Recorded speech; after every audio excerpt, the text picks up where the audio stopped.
Nous nous donnons auprès de toi, Seigneur, notre roi. Nous nous réfugions sous ton amour, sous ta grâce. Démontre que tu es Dieu encore une fois de plus dans nos vies. Tu es le Dieu vivant. Je m'attache auprès de toi et je me donne auprès de toi. Glorifie encore une fois de plus ton nom parmi nous, Jésus-Christ. Toi qui es le seul et l'unique Dieu. Je bénis ton nom, Seigneur.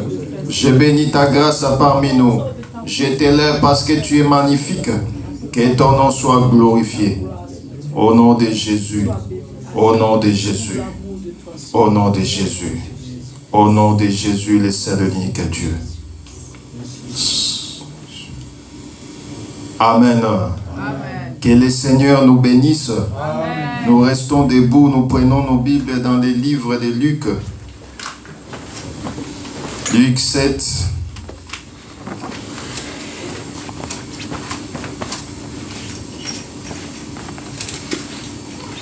Nous commençons par les versets 11e. Le bien-aimé Bémi va faire la lecture 11e jusqu'au verset 17e.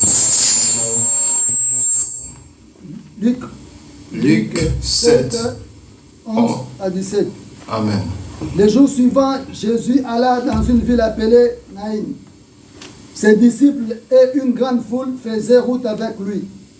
Lorsqu'il fut près de la porte de la ville, voici on portait en terre un mort, fils unique de sa mère, qui était veuve. Et il y avait avec elle beaucoup de gens de la ville. Le Seigneur l'ayant vue, fut ému de compassion pour elle et lui dit, « Ne pleure pas. » Il s'approcha et toucha le cercueil.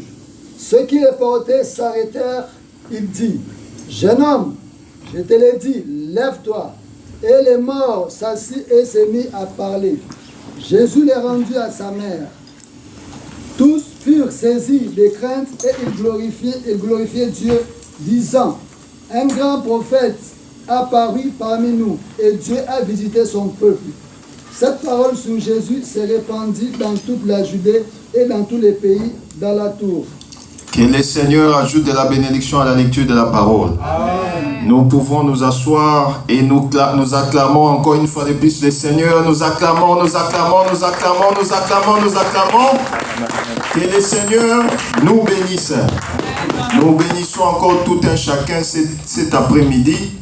Je sais que ce n'est pas facile avec le foie.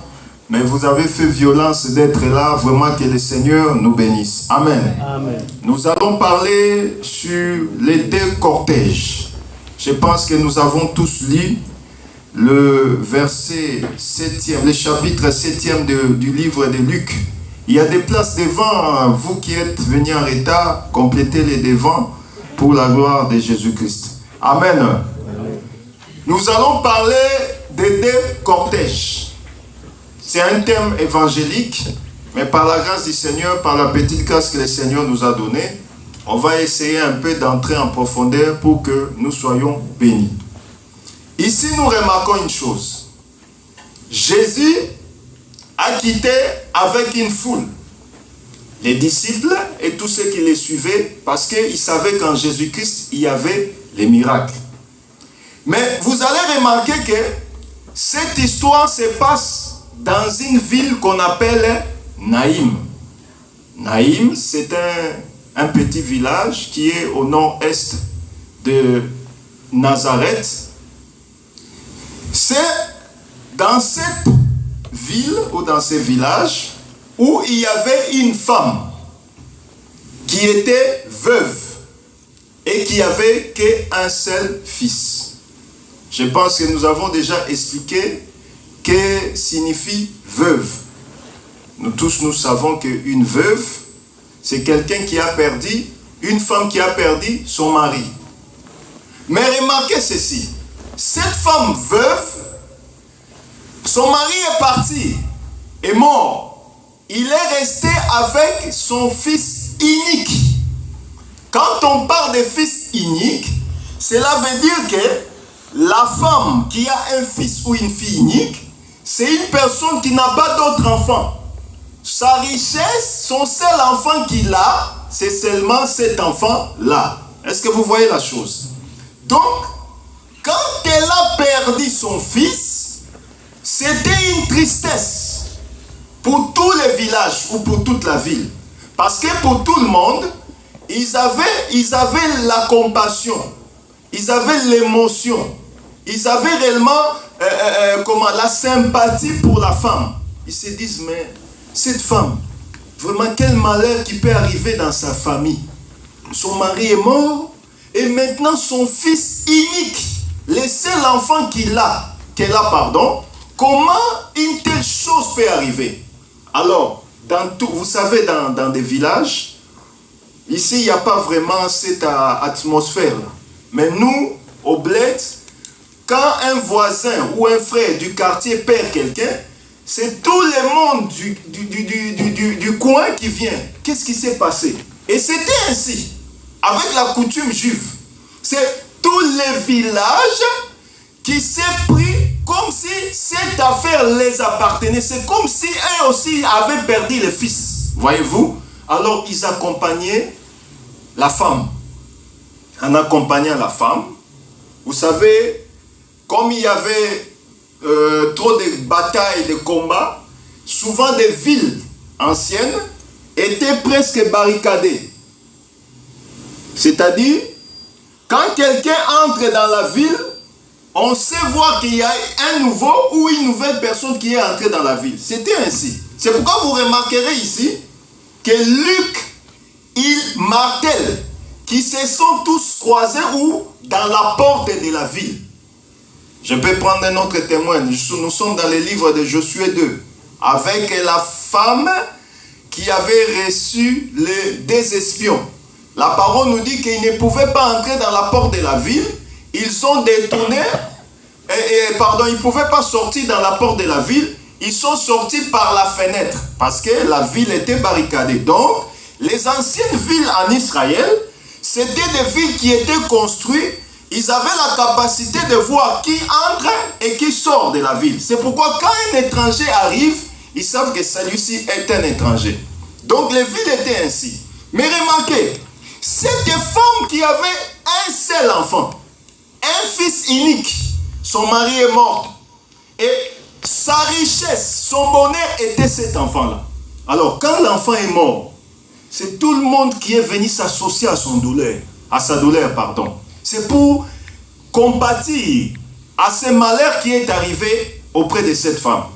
Alors, l'Écriture nous dit ceci que on allait maintenant enterrer cet enfant. Or, quand ils ont pris le cortège, ils sont sortis vers la porte pour aller enterrer l'enfant dans le cimetière. Mais ce jour-là, vous allez remarquer, il n'y avait pas seulement un seul cortège. Il y avait un autre cortège. C'était le cortège de qui? Jésus. Jésus aussi venait avec une foule. Parce que il y avait les gens qui suivaient Jésus. Jésus, on les suivait parce qu'il prêchait bien, parce qu'il faisait des miracles, parce que quand on suit Jésus, on mangeait aussi. Chacun suivait Jésus avec son intérêt. C'est comme aujourd'hui aussi, dans l'église. Tout le monde ne prie pas, il n'a pas les mêmes objectifs ou les mêmes intentions de prière que toi. Moi, j'ai mon intention de prière, le frère Salako a son intention de prière, Maman Jacqueline a son intention de prière, sœur Maman Bibi aussi a son intention de prière. C'est pourquoi vous voyez que quand on prie, j'entre dans la doctrine, quand quelqu'un prie à l'église, il ne faut pas suivre sa prière. Parce qu'il y a maintenant des investigateurs, des inspecteurs dans des églises. Il est là comme spectateur. Quand quelqu'un prie, lui met les oreilles. Il écoute. Il a quel... les problèmes qu'il a. Non, frère, toi tu es venu chercher Jésus. Tu n'as qu'à prier pour ton intention de prière. Mais ne suis pas les intentions de prière des autres. C'est pourquoi vous voyez que certaines personnes, quand ils viennent dans les églises, elles sortent comme elles sont venues. Parce qu'elles n'est pas venue avec la véritable intention de son Créateur pour chercher son Créateur. L'Écriture nous dit, cherchez l'Éternel pendant qu'il se trouve. Quand tu viens à l'église, tu viens pour ton problème. Et tu sais que ton problème, ce n'est pas le pasteur qui va apporter la solution. Ce n'est pas ton frère ou ta soeur qui va apporter la solution. C'est Dieu qui t'a créé, qui te connaît plus que nous. C'est lui qui va apporter la solution. C'est pourquoi vous allez remarquer, la foule était là. Elles accompagnaient la femme, la veuve. Mais aucune personne dans la foule pouvait donner la solution à cette femme. Oh, la solution était quoi? Que l'enfant puisse revenir à la vie. Mais elle a perdu son enfant. Elle n'avait pas besoin d'argent. Parce que son argent, sa richesse, c'est cet enfant-là. Son seul enfant unique qu'il avait. Voyez-vous? Alors, on l'accompagnait, malgré toutes les paroles qu'il pouvait dire sur la femme. Elle voyait que l'enfant, j'ai perdu mon mari. Maintenant, je perds mon fils. La vie ne sert plus à rien. Shalom l'église. Je me rappelle aussi avec l'histoire qui s'est passée récemment en France. Les policiers avaient abattu un fils qui conduisait sans permis. Et la maman aussi avait dit ces choses. Et elle a dit quoi? La vie ne sert plus à rien. Je n'ai plus de mari. Je n'ai plus de fils. Même si on me donne la cagnotte qu'on est en train de faire, qu'est-ce que je vais faire avec? Parce que moi j'ai perdu ce que j'avais. C'est lui, il est consolateur. Je voyais mon mari à travers ses fils. C'est aussi avec cette maman, la veuve de Naïm. Elle, comme son mari était mort, lui, sa consolation était le fils. Donc, tout ce qu'elle pouvait avoir comme consolation, au moins mon mari est parti, au moins j'ai mon enfant qui représente même un mari pour moi. Il comble même mon mari parce que c'est lui qui est la photocopie de mon mari. Voyez-vous? Mais les gens de la ville ne pouvaient rien pour elle. Mais remarquez ce jour-là, la cortège qui venait, qui est sortie de la ville, a croisé une autre cortège qui venait. Donc, il y a eu, c'est pourquoi nous avons intitulé notre thème, les deux cortèges. Donc, le premier cortège qui était de la ville, ils ont apporté un mort, c'était les fils. Les fils. Mais le deuxième cortège qui venait pour entrer dans la ville, parce que Jésus n'était pas de Naïm. Il est venu d'une autre ville, mais il vient vers la ville de Naïm. Alors, ils se sont tous croisés où? Dans la porte de la ville. Donc, le premier cortège vient avec la mort, mais le deuxième cortège vient avec la vie. Mais leur point de repère, c'est quoi? La porte. C'est pourquoi, vous allez remarquer, je vais encore descendre. Nous, aujourd'hui, dans la vie, la parole nous dit que la vie et la mort sont au pouvoir de la langue.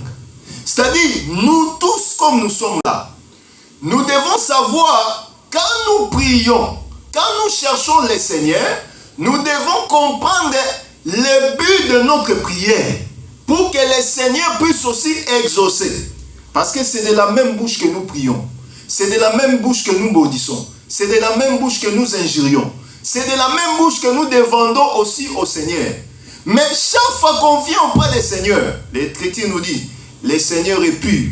C'est pourquoi ceux qui doivent s'approcher aussi auprès de lui doivent aussi l'être. C'est-à-dire, quand tu viens auprès du Seigneur, il faut faire que ta prière que tu vas demander auprès du Seigneur, que l'Éternel puisse l'écouter. Mais pour qu'il puisse l'écouter, il faut que toi-même tu sois un vase pur. Est-ce que je me fais comprendre? Je ferme la parenthèse. Alors, les deux cortèges étaient différents. Parce que l'un apportait la mort, on accompagnait la personne pour aller l'enterrer. Et le deuxième cortège, Jésus venait dans la ville pour y demeurer et faire encore des miracles comme il y faisait d'habitude. Mais remarquez une chose, nous disons et nous répétons que toute écriture est inspirée de Dieu, elle est utile pour enseigner, pour corriger, pour instruire. Quelle est l'instruction que Dieu nous apporte à travers ce chapitre de Luc? Il y a tout un mystère. C'est pourquoi par la grâce du Seigneur, nous allons un peu exploiter la chose. Amen. Amen. J'explique. Nous avons dit ceci, que la femme veuve, selon les hommes, c'est quelqu'un qui a perdu son mari. Mais selon la parole, la femme veuve, c'est aussi une personne qui a réellement, qui n'a pas de tête. Est-ce que je me fais comprendre? L'Écriture nous dit que Le mari, c'est la tête. Et la femme, c'est le corps. Alors, une femme qui a perdu son mari, c'est une femme qui n'a pas de tête, n'est-ce pas? Shalom l'église. C'est-à-dire, c'est une personne qui est en train de circuler sans tête. Donc, cette femme avait pas seulement besoin d'une tête, mais elle avait aussi besoin de la vie. Est-ce que je me fais comprendre? Or, la vie, la personne qui devait apporter la vie, c'est le Seigneur. Parce que c'est le Seigneur qui est la vie, le chemin, la vie et la vérité. Mais je vais entrer encore en profondeur pour dire ceci. Que vous allez remarquer, parler de la femme, c'est parler de la terre. Est-ce que je me peux comprendre? Vous allez remarquer ceci. Que quand on a créé Adam, on avait créé Adam par la poussière de la terre. Shalom l'église. Or, Adam, qui était réellement le premier fils, remarquez que Adam était aussi le fils unique. Je m'explique. Vous allez remarquer que Adam n'a jamais eu de grands frères, il n'a jamais eu de petits frères. Or, le fils unique ici, il n'a pas de grands frères, il n'a pas de petits frères, il n'a pas de grandes sœurs, il n'a pas de petites sœurs. Voyez-vous? Donc, ce fils unique de la femme de Naïn, il représentait Adam. Cet Adam qui n'a pas de grands frères ni de petits frères, qui n'a pas de grandes sœurs ni de petites sœurs. Est-ce que je me fais comprendre? C'est pourquoi vous allez comprendre dans Genèse, on a pris la poussière de la terre. On a formé la personne qu'on appelle Adam. Oh, quand on a formé Adam, on a formé Adam de la poussière de la terre. Donc Adam est sorti de la quoi? De la femme qui est la terre. Shalom l'église. Ésaïe nous dit ceci, que la terre ne s'appellera plus délaissée, car la terre aura un époux. Oh, parler de la terre, c'est parler de la femme. Or, le fils unique de la femme, c'est Adam. Shalom l'église. Maman Bibi, si je fais comprendre. Quand tu ne bouges pas la tête, c'est que ça ne va pas. Je vais encore descendre. La terre. On a pris la terre, la poussière de la terre. On a formé Adam. Adam, au début, était toute une statuette. Un statue. Il n'avait pas de vie. Remarquez aujourd'hui, les potiers, quand ils font leur peau, ils prennent, ils forment, il veut faire par exemple un vase. Il va prendre, il forme la vase, il le met là. Ce vase ne parle pas. Ce vase, il est mobile. Mais pour que réellement ce vase puisse parler, il faut qu'on puisse le mettre le souffle. Or, ils sont incapables de le faire. Parce que, et ils ne font que mettre ceux qui sont dans la pensée. Or, Dieu, ce jour-là, quand il a créé Adam, il a fait une statue. Il a mis cette statuette-là et il a soufflé. Adam est devenu une âme vivante. Job dit, en réalité, dans l'homme, c'est l'esprit. C'est-à-dire, nous aujourd'hui aussi, quand on parle du frère dédicace qui est assis là, on ne voit pas le frère dédicace statue, mais on voit le frère dédicace qui est esprit. Parce que nous tous, nous sommes des esprits, mais nous vivons dans ce corps charnel. C'est pourquoi vous remarquerez, quand on met l'esprit, l'âme part, l'esprit part, pardon, et le corps, le tabernacle terrestre reste, ça retourne poussière. Parce que Dieu n'a pas besoin de ça. Il a besoin de ton âme, il a besoin de ton esprit. Est-ce que je me fais comprendre? Est-ce que ça va? C'est pourquoi vous allez comprendre que la personne ici, la femme, cette veuve, avait son fils unique. Or, nous avons dit que le fils unique de cette femme, c'est Adam. C'est pourquoi quand Adam a péché, Adam était mort. Shalom l'église. C'est pourquoi, comme Adam est mort, il est le fils unique de la femme qui est la terre, il fallait maintenant que Adam second ou Adam véritable puisse venir pour donner la vie. Est-ce que je me fais comprendre? Shalom l'église. Papa Donatien, ça va? Nous prenons une écriture vite fait pour mieux comprendre la chose. Prenons les livres de 1 Corinthiens. 1 Corinthiens 15. Papa Bémi va nous aider avec la lecture. 1 Corinthiens 15. Nous lisons les versets 20.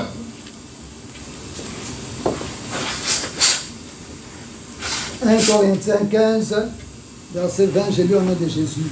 Amen. Mais maintenant, Christ est ressuscité des morts, il est les prémices de ceux qui sont morts. Ouais, prends le 21, pardon. Dans ma version, c'est 21. Car puisque la mort est venue par un homme, c'est aussi par un homme qu'est venue la résurrection des morts. Amen. Voyez-vous cette écriture? La Bible nous dit ceci, que la mort est venue en un seul homme. La résurrection aussi doit venir en un seul homme. Oh, nous avons dit ceci. La femme de Naïn a perdu son unique fils. Oh, cet unique fils, quand il est mort, nous avons dit que ce fils unique, c'est ça Adam. Alors, pour que la vie puisse venir, la vie devait venir aussi auprès de notre fils unique. Est-ce que je me fais comprendre? Oh, le fils unique qui vient, le frère Paul, dans le livre de 1 Corinthiens 15, il définit que le fils unique de celui qui vient donner la vie, c'est le fils unique de Dieu. Est-ce que je me fais comprendre? Donc, dans ces deux cortèges que nous voyons dans le livre de Luc 7, il y avait un cortège qui venait, qui était terrestre, et un autre cortège qui venait, qui était céleste. Oh, c'est le céleste qui produit les terrestres. Shalom et l'église. Oh, les cortèges qui venaient avec la vie, c'était venu pour donner la vie à la personne qui était morte. Oh, la personne qui était morte, c'est qui? Adam. Quand Adam a péché, Adam est décédé, il est mort. Oh, nous tous, nous sommes sortis d'Adam. Oh, quand nous sommes sortis d'Adam, le péché d'Adam avait collé aussi notre humanité, nous, notre personnalité. C'est-à-dire, tu n'as pas péché, mais tes ancêtres ont péché, c'est-à-dire Adam, ton père. Toi aussi, comme tu es sorti d'Adam, tu as péché, tu es mort. C'est pourquoi l'Écriture dit, la mort est venue à un seul homme. C'est qui? Adam. Adam, quand il a péché, la mort est entrée dans le monde. Oh, la vie aussi doit venir à Adam. Mais ce n'est pas Adam qui vient sortir de la veuve, mais Adam qui sort de Dieu lui-même. C'est pourquoi, vous avez vu sur l'Écriture de l'Apocalypse, Jean était en train de crier. Il a crié, qui est digne? Qui est digne? Sur la terre, il n'y avait personne. Parce que toutes les personnes qui étaient sur la terre, ils sont sortis de la femme, de la terre, d'Adam. Ce sont des pécheurs. Ce sont des mourants, des cadavres. Mais une voix fit entendre. Il y a l'agneau de Dieu qui ôte les péchés du monde. Oh, qui est cet agneau? C'est Jésus qui amène la vie. Oh, la vie ne peut pas être donnée auprès d'une autre personne que Jésus-Christ lui-même. C'est pourquoi vous voyez que toute la foule qui était tout autour de cette femme ne pouvait pas lui donner la vie. Parce qu'ils sont tous sortis de la terre. Ils sont tous les fruits de la veuve. Oh, étant le fruit de la veuve, il n'y a pas la vie. C'est pourquoi l'Écriture dit, tout ce que l'homme produit est vanité de vanité. Il n'y a pas la vie dans tout ce que nous, les hommes, nous faisons. Il n'y a rien que l'homme peut faire qui est comparable à la création de Dieu. L'Écriture nous dit, tout ce que Dieu a fait est bon. C'est pourquoi je dis et je martèle, même les choses que toi, d'après ta pensée que tu vois, c'est inutile, mais chez Dieu, cela est utile. La mouche est utile.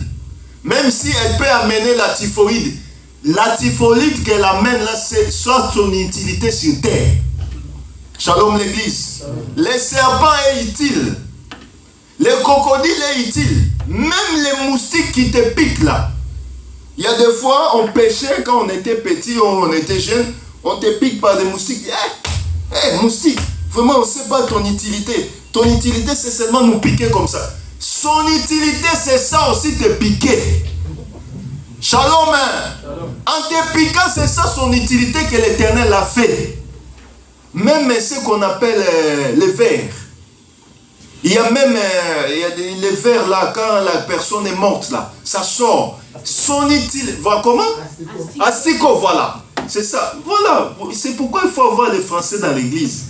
Alléluia. C'est bien, c'est important. Que l'Éternel vous bénisse. Les asticots, les vers, tous ceux-là sont importants. Ils sont bons dans ce que Dieu a fait. Shalom l'église. Donc, Dieu ne voulait pas que la terre puisse sauver la femme ou la fille, les fils. Il fallait que les fils puissent sortir de Dieu lui-même.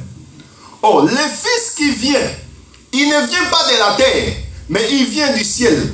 C'est pourquoi vous allez comprendre, pour confirmer la chose, quand on est allé baptiser Jésus dans le Jourdain, le ciel s'est ouvert.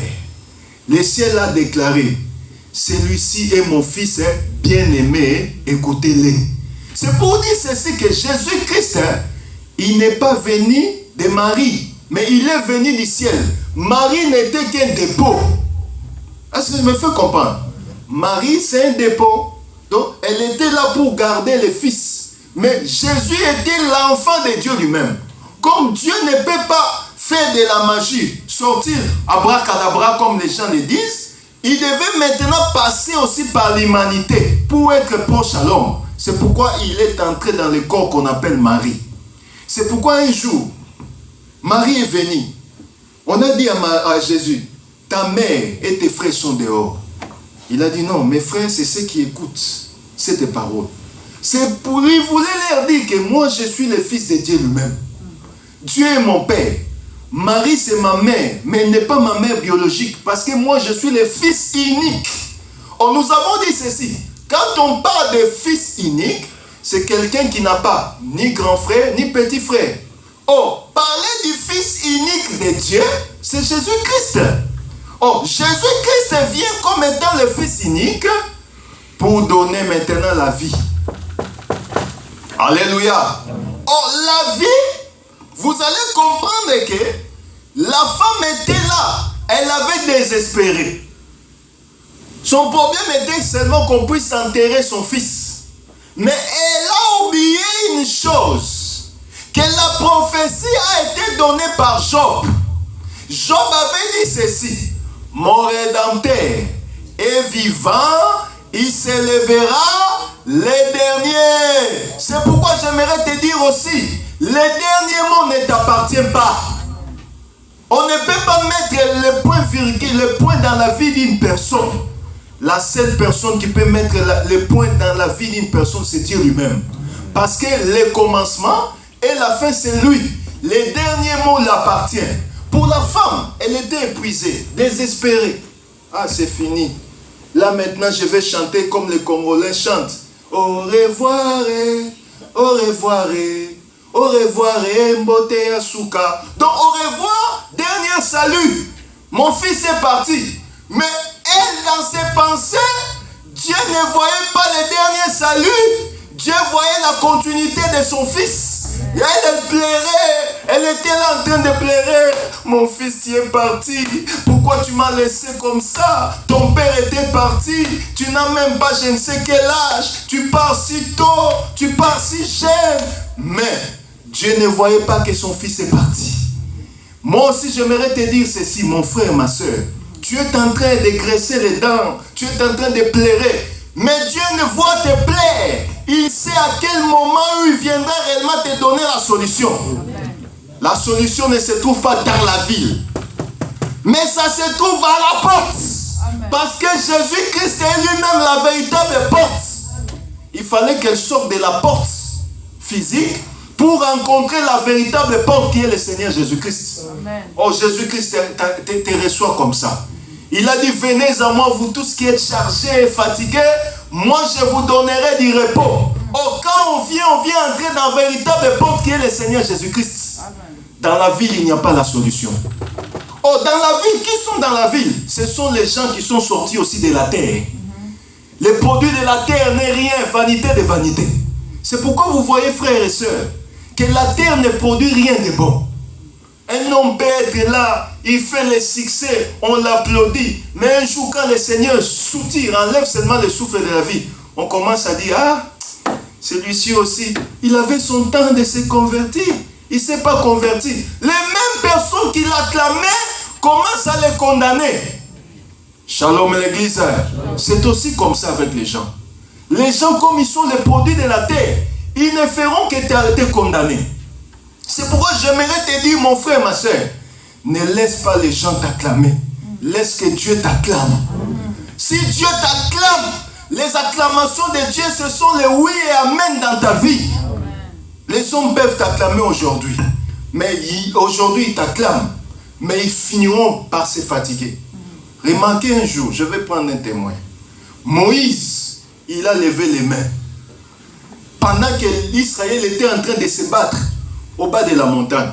Mais comme Moïse était un homme, il pouvait être seulement fatigué. Alors ses mains sont tombées comme ça. En tombant, Israël était en défaite.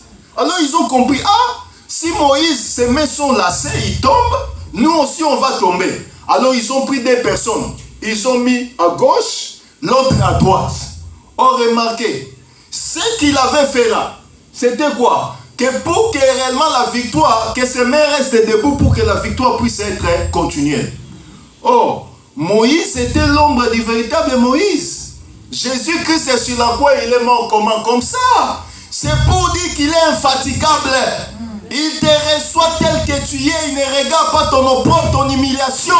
Il te reçoit tel que tu es. Ses mains ne se lassent pas. Frère, il n'y a aucune prière qui peut réellement finir la bénédiction de Dieu. Toi, quand tu as des soucis, cours seulement auprès du Seigneur. Parce que lui, il a besoin de ta prière. Shalom l'église. C'est pourquoi je t'exhorte. Je t'exhorte. Comme cette femme était lassée, elle était fatiguée, elle n'avait plus de solution. Mais pendant elle pensait qu'il n'y a pas de solution, mais Dieu avait une autre pensée pour elle. Dieu aussi a une autre pensée pour toi, mon frère. Dieu aussi a une autre pensée pour toi, ma soeur. Et la pensée que Dieu a, c'est la résurrection de ton fils. Je prends le fils et j'actualise cela par rapport à ta vie. Qu'est-ce qui ne va pas dans ta vie? Sache que Jésus-Christ est encore vivant. Même si les gens là ne peuvent rien, ils peuvent te donner de l'argent, ils peuvent te consoler par leurs paroles. Mais c'est lui qui connaît ton problème, puisque Dieu n'existe pas, c'est Dieu lui-même. Or, comme lui connaît ton problème, c'est lui qui va aussi te donner la solution qui répond à ta préoccupation. Shalom l'église. Par exemple, tu as faim, tu rencontres quelqu'un, il te dit, ah, ça va, oui, ça va, qu'est-ce qui ne va pas? Ah, j'ai faim, ah, moi aussi, je viens de préparer, j'ai tout fini. Il a combattu, mais il n'a pas répondu à ta préoccupation.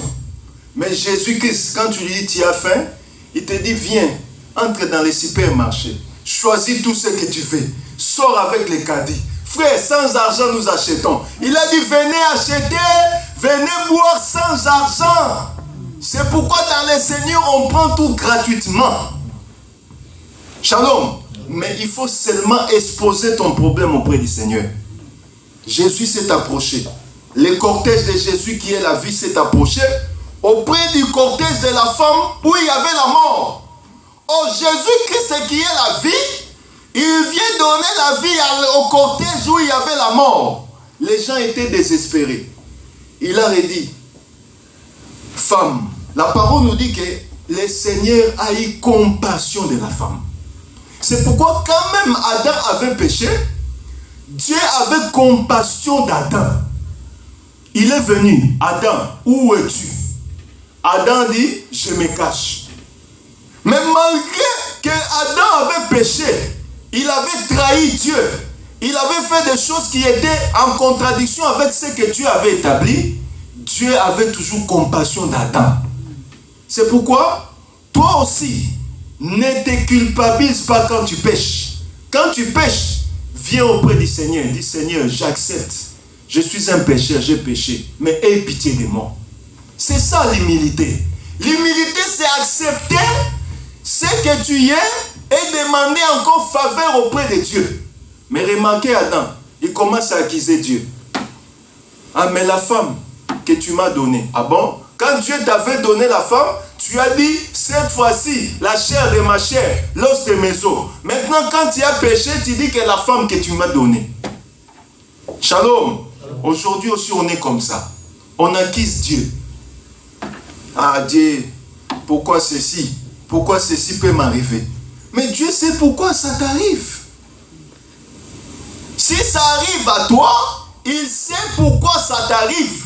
Parce qu'en arrivant, il faut qu'il démontre qu'il est tout puissant. Il faut que la chose soit là. C'est pourquoi vous voyez, certaines personnes, ils ne connaissent pas la misère. Ils sont nés comme les gens qui sont nés là, les princes, les enfants des rois et des reines de ce monde. Ils sont nés, ils ne connaissent pas comment, ils connaissent les mots fins. Mais les mots fins dans leur maison n'existent pas. Ils ont étudié la famine à l'école. Mais dans leur maison, ils ne verront jamais la famine. Parce qu'ils sont nés dans l'aisance comme ça. Alléluia. Il y a même des gens qui sont nés, ils ne connaissent même pas les métros. Ils voient les métros dans la télévision. Mais ils ne sont jamais montés. Shalom. Parce que leur vie, que là où l'Éternel les a mis, les conditions qu'il a mis dans leur atmosphère ou dans leur environnement ne permettent pas qu'ils puissent avoir quelque chose. Mais malgré cela, ils ont aussi besoin du Seigneur. Parce que il n'y a rien sur cette terre, il n'y a aucune personne sur cette terre qui est au-delà de Jésus-Christ. Nous tous, nous sommes en bas, et Jésus est élevé. C'est pourquoi l'Écriture dit, quand le Fils de l'homme sera élevé, il attirera tout œil vers lui. Les rois, les reines, les princes, les présidents, ils ont besoin de la parole de Jésus-Christ. Mais remarquez, les gens aujourd'hui, quand il est dans la bonne vie, il dit, ah, pourquoi je vais prier? Surtout, le langage des Parisiens, c'est ça. Ah, moi je suis au bled, je prie Jésus, Jésus. Ici, avec tout ça, je veux prier. Frère, tu vas chercher Jésus. Alléluia. Je dis que ne cherchons pas Jésus quand nous sommes dans la galère, mais cherchons Jésus dans les bons et dans les mauvais jours. C'est pourquoi vous voyez que plusieurs chrétiens aujourd'hui, ils utilisent Jésus comme un quado. Vous savez, quelqu'un qui a une voiture, il ne va pas voir les quados, les gens qui cherchent, qui arrangent les pneus de voiture. Il cherche quelqu'un, il y a crevaison. Alléluia. C'est comme les faiseurs des cercueils. Chaque fois qu'il prie que les gens meurent, non? Alléluia. C'est comme ça, sa prière quand il sort le matin. Seigneur, permets que les gens vraiment bénissent mon travail, son travail, que ça soit béni comme il faut que les gens meurent. Shalom. Shalom. Mais un vivant n'ira pas là-bas. On ira les chercher que quand il y a un décès, n'est-ce pas? Mais malgré cela, lui aussi qui fait les cercueils, quand il fait son cercueil là, il dit, hey, un jour moi aussi je vais entrer ici, j'ai besoin du Seigneur. Alléluia. Donc c'est pour dire, pourquoi je pris ces exemples?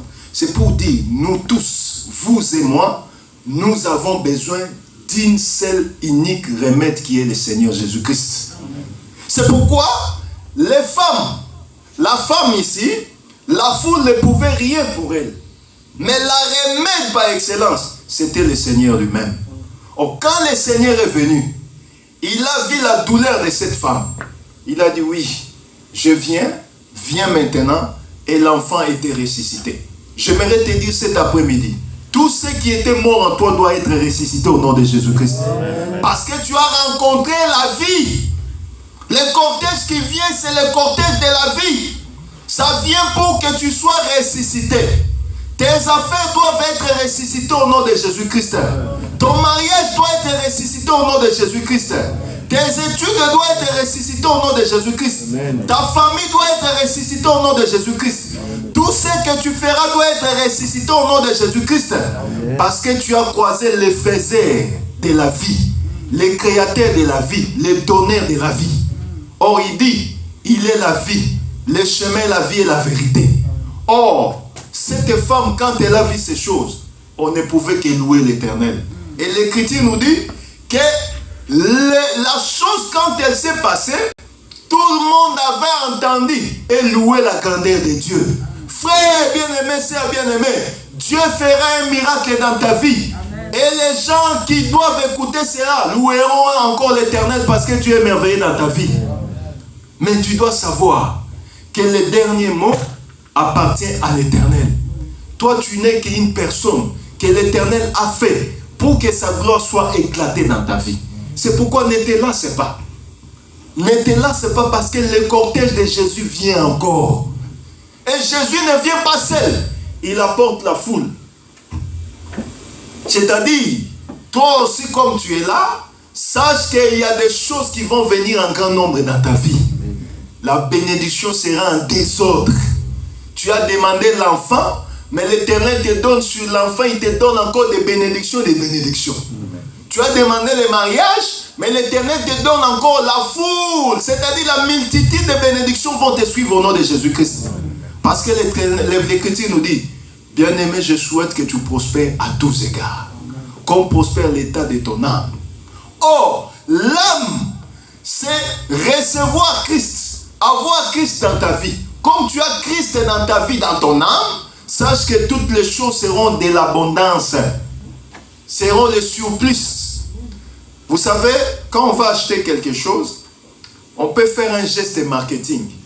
C'est-à-dire, tu achètes par exemple un tableau pareil, on te donne même les marqueurs ou les parquets, on te donne aussi les chiffons pour effacer. C'est ça. Donc toi tu demandes les tableaux, Dieu te donne les tableaux, mais il ne te laisse pas comme ça, il te donne les surplices. Les surplices viendra parce que le Seigneur sait que tu as aussi besoin du surplice. Nous avons reçu le Seigneur. Comme le frère Pierre avait dit, Maître, nous t'avons suivi. Qu'est-ce que nous allons gagner? Dans la vie présente, vous aurez tout ce que vous voulez. Mais dans la vie future, l'éternité. L'éternité, c'est le supplice. On peut réellement avoir l'éternité parce qu'en croisant Jésus, on a l'éternité.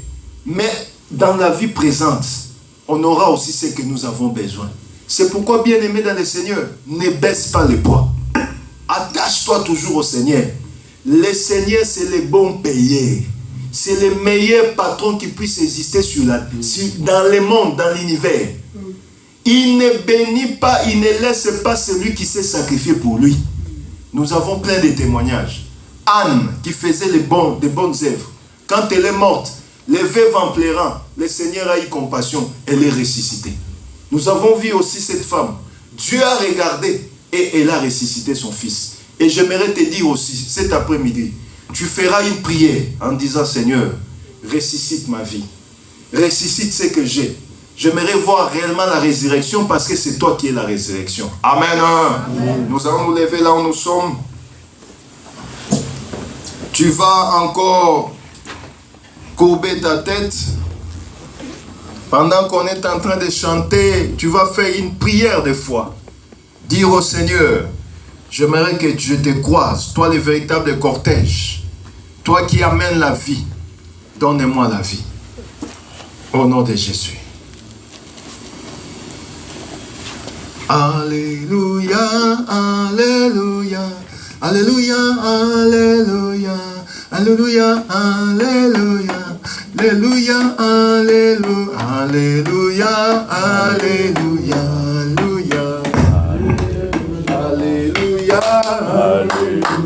Alléluia, Alléluia, Alléluia, Alléluia. Oh, il est vivant, il est vivant, il est vivant. Oh, il est vivant, il est vivant. Alléluia, il est vivant. Alléluia, oh, il est ici, il est ici. Oh, il est ici, il est ici. Alléluia, Alléluia, Alléluia, Alléluia,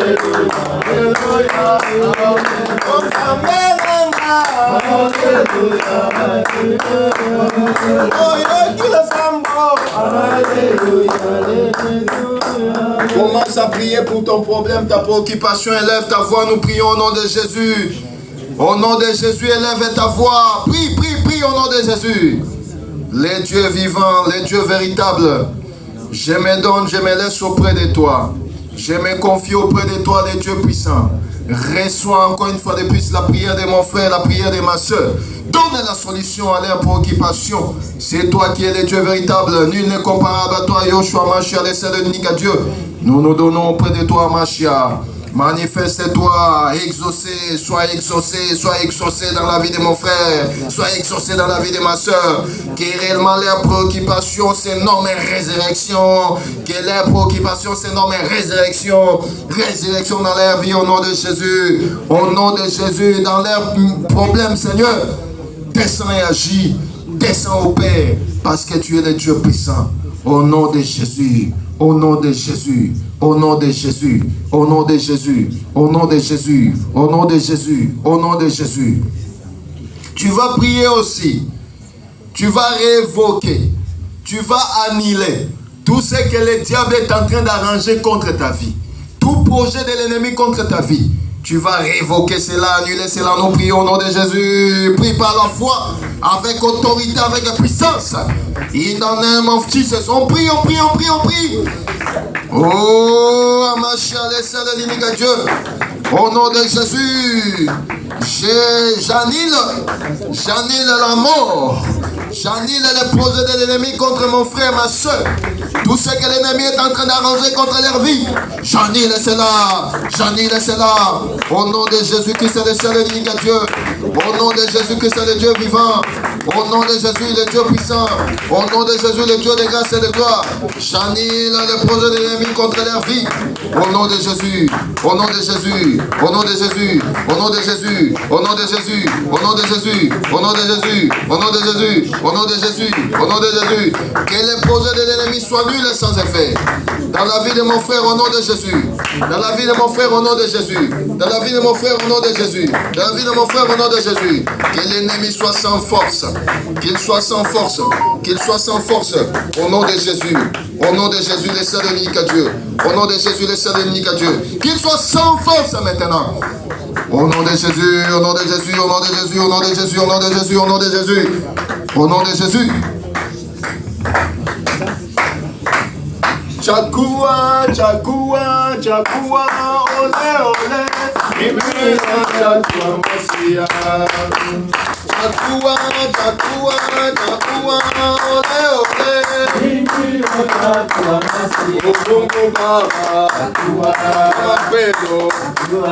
Ole, ole. Imina chakua masia. Chakua, chakua, chakua, ole, ole. Ogungu baba. Apelo. Ole, ole. Nous acclamons Jésus. Acclamons. Chakua, chakua, chakua, ole, ole. Ogungu baba. Apelo. Ole, ole. Oh, chakua lelo. Oh, lele. Chakua lelo. Oh, lele. Oh, chakua lelo. Oh, lele. Mungu apendo. Lele. Mungu uzima. Lele. Oh, kila sambo. Lele. Chakua lelo. Chakua lelo. Chakua lelo.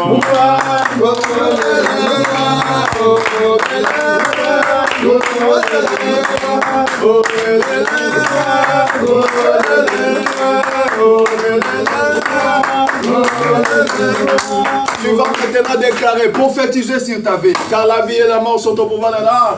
Commence à prophétiser sur ta vie. Déclare les bonnes choses pour ta vie. Nous prions au nom de Jésus. Déclare, prophétise sur ta vie. Je suis béni. Je suis comblé. Je suis épargné. Au nom de Jésus, je triomphe sur mes ennemis. Je triomphe sur mes ennemis au nom de Jésus. Déclare, prophétise. In the name of Jesus. Mon frère est béni, ma soeur est bénie. Ma soeur est bénie, mon frère est béni. Il est épanoui. Au nom de Jésus, que la bénédiction, l'élévation, la prospérité soit son partage en tout et pour tout. In the name of Jesus Christ. Que l'Éternel soit loué. Au nom de Jésus, nous bénissons Jésus. Nous élevons notre roi. Nous lui disons merci en tout et pour tout. Et nous recommandons encore la semaine entre tes saintes mains. Que le Seigneur te garde et qu'il te protège. Nous prions tous au nom de Jésus. Que ton nom soit glorifié. Que ton nom soit béni. Amashia. Le seul, l'unique Dieu vivant. Nous élevons ton trône au-dessus de tout. Nous élevons ton nom au-dessus de tout. Merci pour tout, Seigneur. Merci pour ta grâce. Merci pour ton amour. Merci pour tout ce que tu fais continuer à faire dans nos vies. Que la grâce soit notre partage.